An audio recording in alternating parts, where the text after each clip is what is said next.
Yeah, sure. Just fine. There we go. Sure. So, I mean, there's a sense of realizing what's been wrong with me. I've been so busy surviving and standing on my own 2 feet, and all my energy has gone to survival that I've not been capable of enjoying and appreciating God's answer to prayers, or appreciating the incredible person that my delightful person, wonderful companion that my wife is. I've just been busy doing my job, providing for us, being as thoughtful as I could be, as intentional as I could be. This is But what you it's all thought you should do. This is what you thought you should do. absolutely, and we're doing These it are to my the best of my duties. ability. Yes, I need to, these are my duties. Yes, absolutely. It's all been duty. Duty. I'm thinking, Iyer, what's wrong with you? And so, I mean, and again, a lot of it goes back to my adolescence and the death of mom and the dissolution of my family and the lack of attachment. And my response to lack of attachment was this determination to survive You must survive. and to survive. You must And survive. I have been so using all my energy to survive and avoid distractions that I have not been an ability to receive and enjoy the pleasure of my family or my wife. And so I have that's Pause there been, for a moment, Steve. Pause there for a moment, because as you said that, a thought came to me, and it was, I have been so busy doing my duty that I have been unable to play. oh, absolutely. Laugh or play. Yeah, I can't I don't play.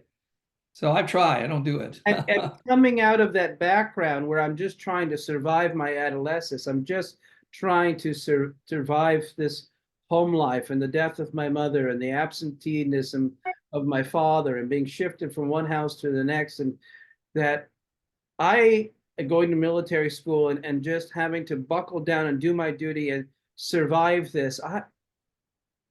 And you come into this marriage with Jackie, and she's got this, I don't know, what would you call it, that sense of humor where she's just kind of smart alecky and playfulness, and you're like, Yep. well, that doesn't fit with doing my duty. That doesn't fit with all of all of Right. that. Right. Absolutely. Absolutely. I cannot play. I do not rest. Yeah, right. Right. I work, I survive.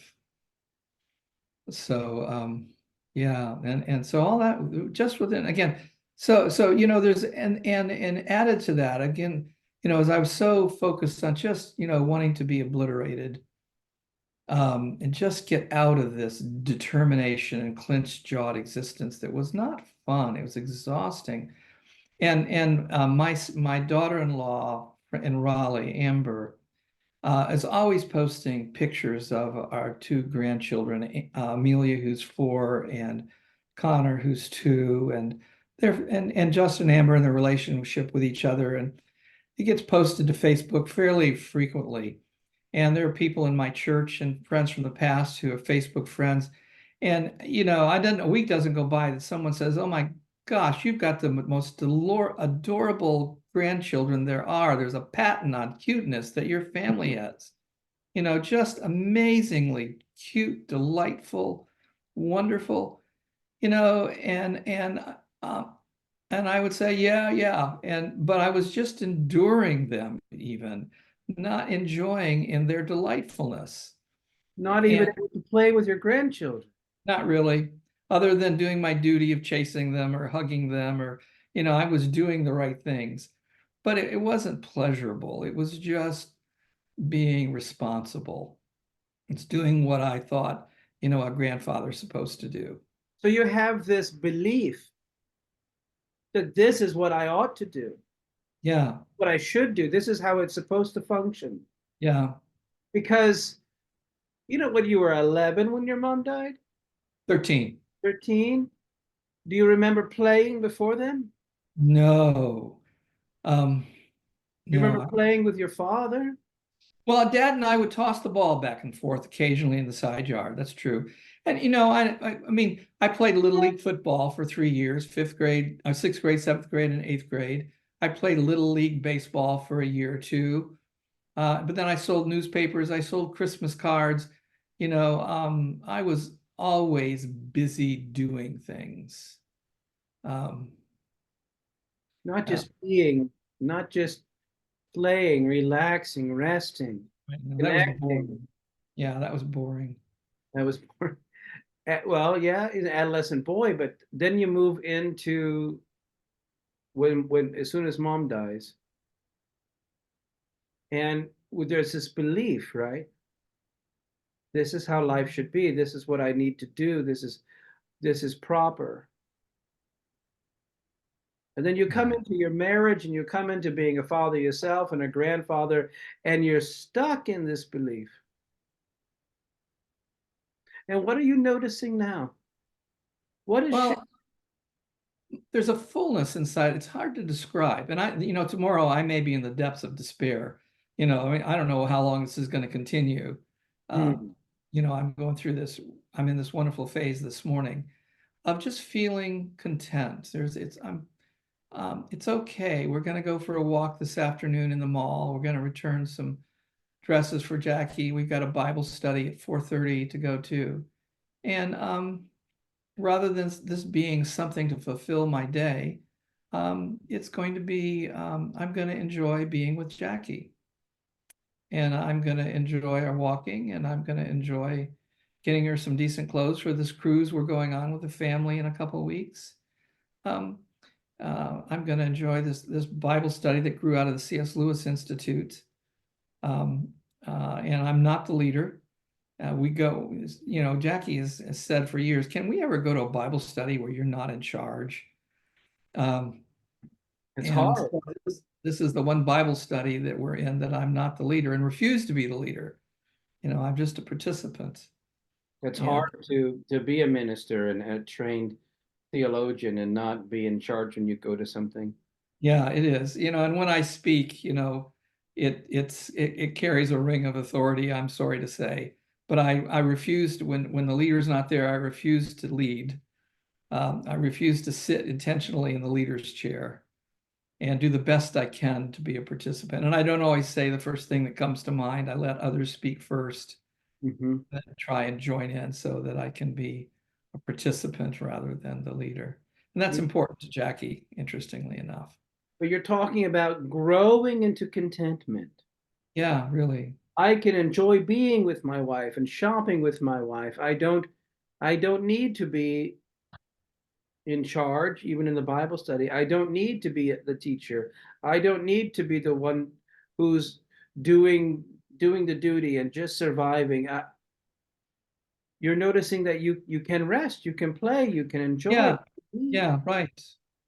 Right. And I haven't rested, and I would say up until last week, we were doing the things we're doing now, but I was doing them as tasks. And, I came to the point, I was talking to, I have a friend who's my spiritual guidance and counselor. And he lives in Michigan. He used to live here. He's a retired associate pastor. And we talk once a month. And just was noticing, just sharing with him, the kind of the gritty determination that I've been going through. And his affirmation, he said, you must be really tired. And I would say, you are absolutely right. I'd said, Dave, you're right. I am just tired. And just to sit down and not have anything to do, I'm tired, um, and exhausted. And Hmm. I would say this week, actually a couple of nights ago, when the shift took place and I began to remember ways in which I had observed over the course of our lives God's deliverance and these situations that were very, very difficult and the good places we've come to. I slept all night long and I woke up refreshed for the first time that I can ever remember. So there's been a I haven't continued to sleep quite as well, but there's a resting that's going on rather than a total exhaustion, I Let think. me Right? let me bring up. Do you remember before when we did parts work? You recall that? Which kind of work? Parts work, internal parts. No, I don't remember. Okay, well, let me revise your memory, okay? Right. I want you to think a little bit about parts of your psyche. Okay. So this box right here, I'm just going to put like a big S on top of it. You can see my cursor moving. Yeah, sure. Myself, the core of myself. And then when I go through traumatic times, other parts of my personality are born and they come on to the um, they come into being. Okay.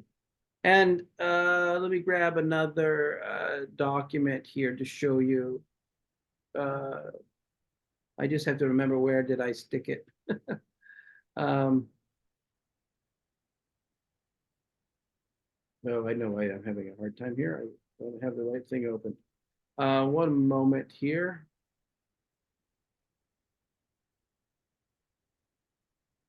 Okay. Let me swap the image for a second. This one's got a picture. Okay. Oh, uh-huh. I have this wounded child part inside. Yeah. All of the stuff in your far background. Right? Yep. Not really abused, but more neglected. Yep. Right. Left alone.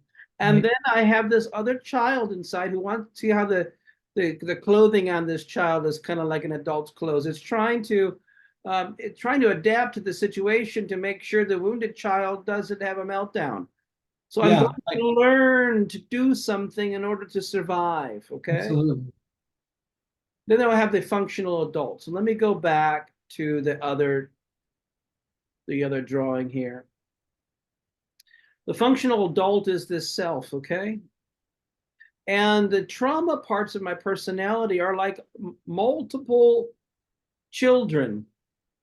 If you ever remember watching the cartoon Inside Out, they have these parts.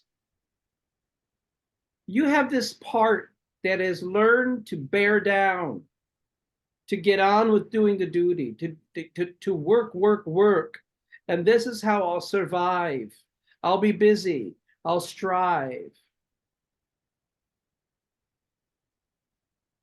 Maybe it is this vigilance. I need to control the situation by working hard. Yeah. By being serious and working hard. Okay? Yep.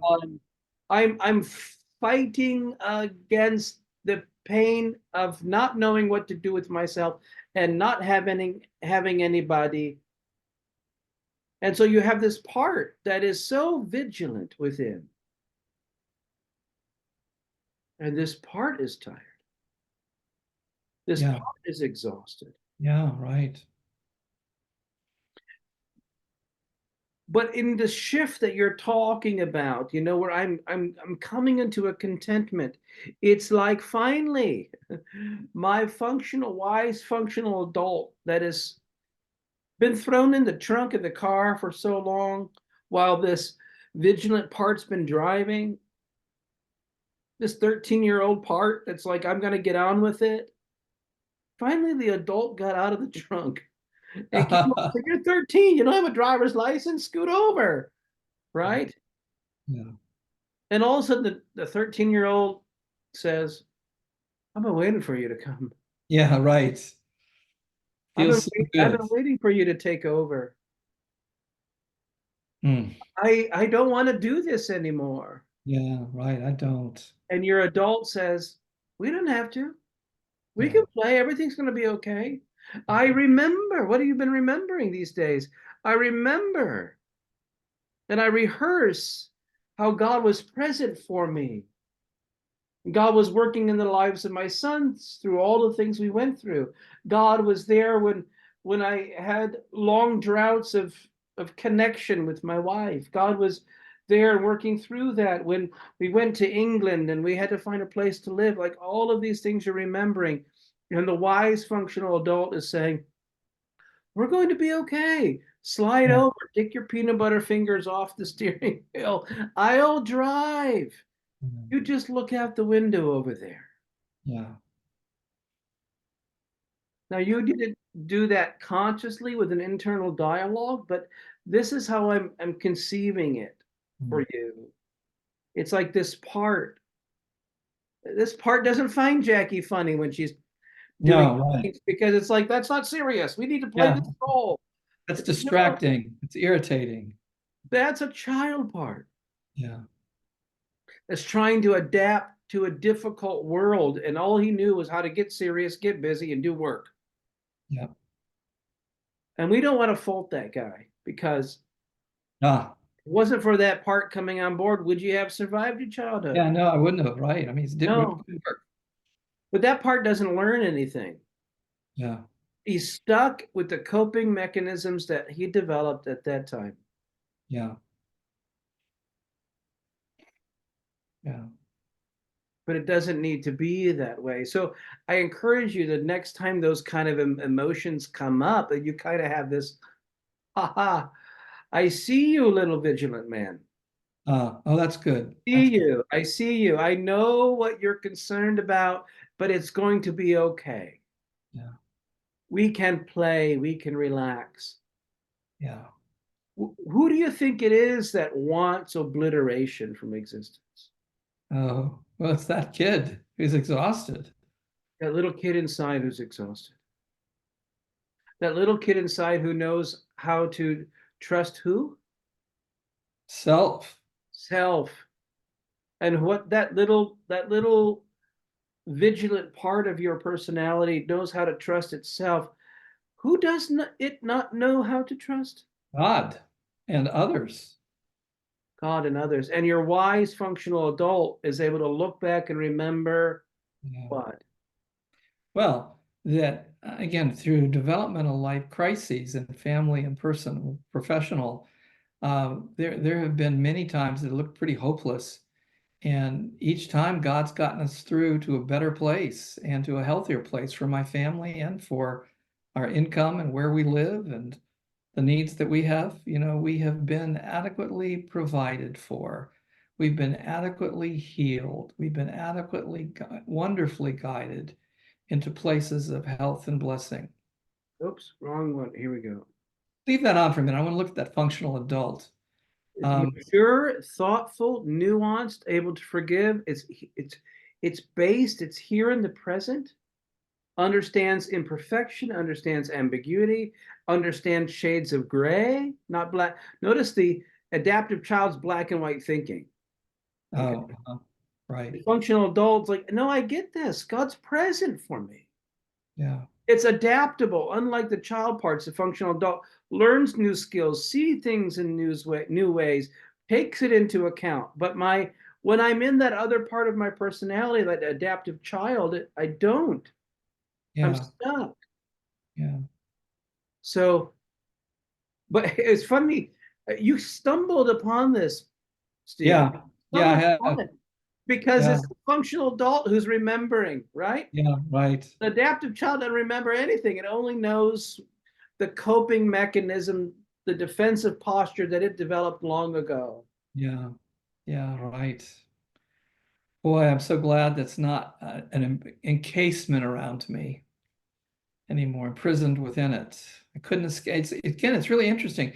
I mean, I repented and I said, God, this is a narcissistic, self-centered way of thinking. Other people would look at you and say, look at your grandkids and your family and how delightful they are. And all I can think of is, boy, I wish I could get out of this pain. How self-centered, how self-preoccupied. God, I'm sorry. This is embarrassing. And I wish that you would forgive me. Please forgive me. And please change my heart. And I would say somewhere within the past week, this whole new attitude has emerged in response to that prayer. It's not something I've generated or developed. It's something which has just sort of emerged within me from the inside out. It's not an intentional new thinking. It's a new emotional posture in my heart that's been switched from one realm to another. The Lord is present for those who ask, right? Yeah, right. You Right. ask, God's not going to give you a serpent when you ask for an egg. Yeah, right. right? So I want to, in terms of living in the present, I want to just give a fascinating illustration of this Hmm. on that experience. Again, this is, this is providence, and just um, Monday morning, or last week, my car battery started to make signs that it was going out. Mine Yeah, too. Must be something about the it's the coldness weather. in the weather, right?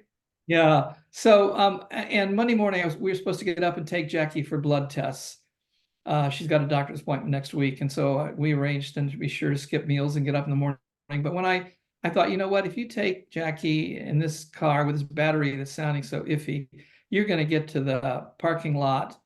You might start out of the garage because it's in the garage and it's warm, but you're going to get there, and when you get out, it's going to be 8 degrees, and your car's not going to start. Your wife's going to be freezing, and you're going to have to wait for 2 hours for somebody to come jump you. This is stupid. Hmm. So I arranged to go take it down to a shop about 20-minute walk that I normally go to, and I took it in. And sure enough, when I got in, the car barely got over, and the check light came on. I took it down to the shop, and a technician right away got on. I couldn't believe it before I left. And sure enough, when he tried to start the car, he had to jump it. So I had one last charge. It got me there. He had to jump it. And normally I would walk home, but it was 8 degrees. I wasn't going to do that. So I called my son, Jeremy, and asked him if he'd come by and pick me up. And he said, "Well, Dad, I was just on the way to your house to use your treadmill. I'll Hmm. just come get you on the way." So I didn't have to sit and wait. By the time that I'd done all the stuff with the technician and the clerk, he picked me up and we brought me home. We were home, and he'd finished the treadmill, was getting ready to go. And they said, "Oh, the car will be ready in 45 minutes." And Jeremy said, "Dad, let's go get coffee together at Starbucks, and then I'll drop you by." So we did. Hmm. At Starbucks, dropped by. When we got there, the car was ready, got in and drove home. And there was just this incredible sense of, oh, and when I got there, the guy said, "Well, I'll put it on the machine, just the diagnostics is going to cost you 150. And then, anything we do with the battery will be on top of that." But when I came back, they said, "Well, the diagnostic showed your battery was causing all kinds of electrical complications in your engine. And when we replaced the battery, all the electrical complications went away and the check engine light went off." So when I got the bill, I was expecting 350. It was $200 for a new car battery, and there was no charge for putting it on the machine. So there was just this wonderful sense of being provided for providentially. I just really sensed the Lord's presence. Jackie wasn't caught in the cold. We got the car fixed when it needed to be done. It was done in the appropriate time. It was a really good day of being looked after. So again, I'm just really having a sense of, the Lord is assuring me at this point He's walking with me and that He's present. All of that, it doesn't always turn out that way, does it? No, it doesn't. But here it did. God winked at you, smiled at you, Yeah, giggled a bit, yeah, it was a and, smile. and you remembered it. And Yeah, it's one of those things. It's we were talking earlier about how the Israelites in the Psalms are always remembering the deliverances, and this is one of those, to say, recall the other week. yeah, I am not alone.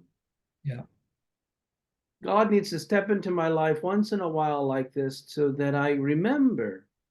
And I have my own experiences of remembrance. That, I like to tell people, Stephen, and I may have told you this before, but the reality is we get so anxious about the future. So we see all that's coming down the pike. yeah. And we say, my goodness, I can't possibly deal with all of that right now. And the anxiety level goes up. Right. And we never recall that the one who knows me and holds me here in this present moment will know me and hold me in every moment Yeah, in the future. yeah. Yeah, I can believe that. I do live in fear. I mean, I had a friend last week who said, now, how's Jackie's memory? And he said, my in-laws had dementia, and they both experienced pretty significant personality changes. And, you need to be prepared for personality changes in Jackie. Mm. And that sort of, I do have an anxiety that there will be a personality change that's rooted in anger rather than tenderness and intimacy. I have a fear of that. You've seen that sometimes. Oh yeah, sometimes we have a psychotic break, as you pointed out, and that erupts every couple weeks. That can erupt Mhm. for a period of time. And I just, so there's that gnawing in the back of my head that, there's no guarantee that this current sweetness and intimacy that we're going through is going to be all the way from here to the end. But I've heard the Lord say to me in no uncertain terms emotionally, it's going to be all right. Going to be okay. It's going to be okay. And I do have a tremendous sense that Jackie is very special to the Lord. You know, she's a favorite of his in just wonderful ways. She's a tender, intimate, delightful child of the Lord who trusts him amazingly. I don't have the level of trust that she does. Hmm. I have to trust that the Lord is going to be with her and me all the way from here till it's over. And I would say at this point in my life, I would say last week my ability to believe that was about 25%. I would say this week and this current plateau or phase that I seem to have, by no trick, no, not thanks to me, God's gift, I would say I'm able to believe that about 85%. Hmm. And there's I can relax into that. It's not, at 25%, I'm sitting on the edge of my chair, gripping it Hmm. with my jaw clenched, determined to make it through. When it's 85%, I can sit back in the chair and enjoy where we are and trust as well. And you said it last time we talked as well. Number one, that the Lord will be with me. But number two, my sons are with me. And I won't have to make, if there are decisions that have to be made about care and institutionalization, that I won't make it alone, that my sons will be with me in the Right. process. I will not make it alone. So, I want um, you to, here's a Bible passage for you. And I want you to look at this, O theologian man, and apply it to yourself. Here we are in John 18, and Jesus is talking. And let me see here. He's at,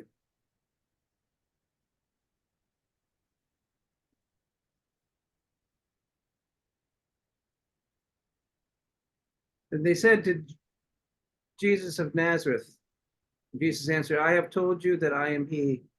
Therefore, if you seek me, let these go their way, that the saying might be fulfilled which he spoke. Of those whom you gave me, I have lost none. mm, This is the saying I want you to focus on uh, okay. for a moment, okay? Yeah.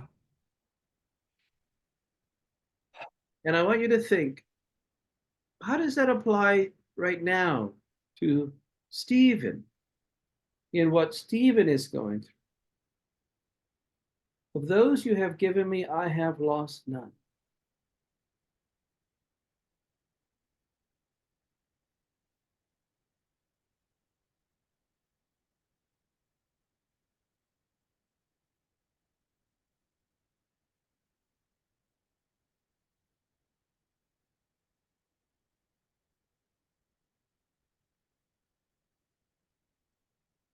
Well, that's accessible to me emotionally. I can rest in that.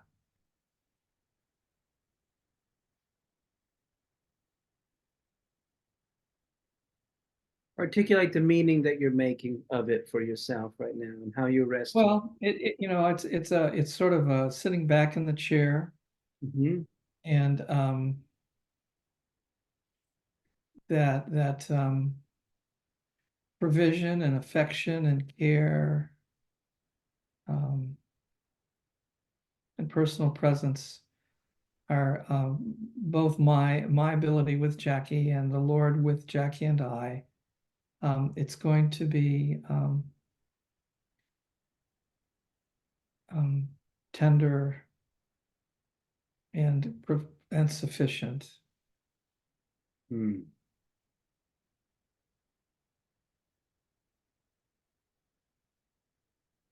Yeah, tender and sufficient, I think, are the two words as we walk forward.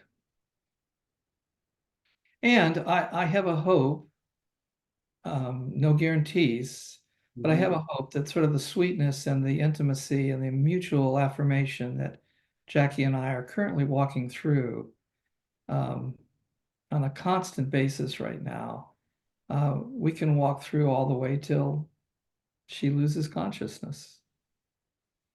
That may happen. May happen. That may happen. But what you know is that you'll not be lost. Yeah. And we don't have to look at that promise in terms of only salvation at the end of all things. Right, right. We can take it right now into the present moment. Yeah. He has a hold of me. Yeah. Or the passage that he works all things together for good. Or again, you know, the salvation in the New Testament, we use salvation as eternal life, culminating on the other side of death. Of course, in the Old Testament, salvation was God, get my butt out of this crack. And yeah. that's sort of the Old Testament view of salvation. Yeah. And we evangelicals miss that. You know, and I can trust that the Lord's salvation is present to us now. He's saving me even now. Absolutely. In the midst of this journey as my wife succumbs to Alzheimer's and dementia. Yeah. And in other words, he's got a grip on me that's tighter than the one I have on him at times. Yeah. And you know, again, this is you know, I had an interesting experience. It was almost a euphoric experience Sunday morning. I thought, you know, at some point, I can imagine my soul leaving my body, and I imagine, you know, I'll be surrounded by family and friends, and I'll just be able to step into the Lord's presence. And doesn't that feel good? I've never been able to imagine death in that way before, or my death before. But I had this wonderful sense of rightfulness and relaxation and culmination and next stepness. It was, you know, death was not clear. You know, I teach this all the time. Death is not termination. Death is not a cul-de-sac. Death is a graduation. Death is a transition. You know, I've taught that for years, but I don't know that emotionally I've never thought that of myself. And I was able to sort of emotionally embrace that comfortably Sunday morning in a way I never had before. It was comfortable. What if you continue this week to allow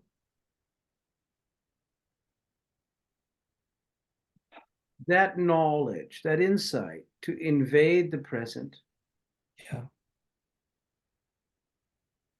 God is with me. God has a grip on me. I'm not alone.